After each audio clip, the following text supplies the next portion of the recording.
Welcome to Samba Samba. Enjoy the video. You start by locking down stability and exposure. Mount the camera on a tripod, level it, and switch to manual or aperture priority so your framing stays constant. Once set, choose RAW and lock white balance to avoid color shifts. That preserves maximum detail for blending.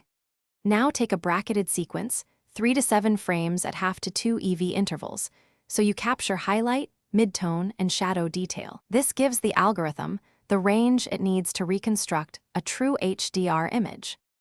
Next, import the bracketed RAW files into HDR software and run an align and merge pass, auto-align if any slight movement occurred.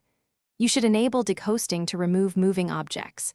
If artifacts remain, manually select a clean source frame for problem areas. After merging, apply tone mapping. Compress the image's dynamic range while preserving local contrast. Adjust global exposure, contrast, highlight roll-off, and microstructure to taste. These steps recover perceived detail. Finally, refine the merged image with local adjustments.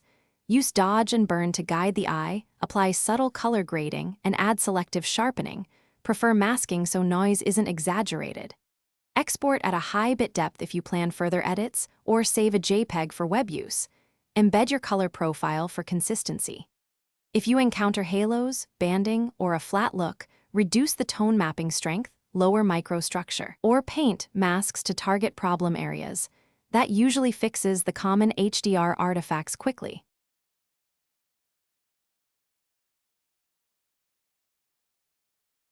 Thanks for watching. Consider subscribing if we helped you.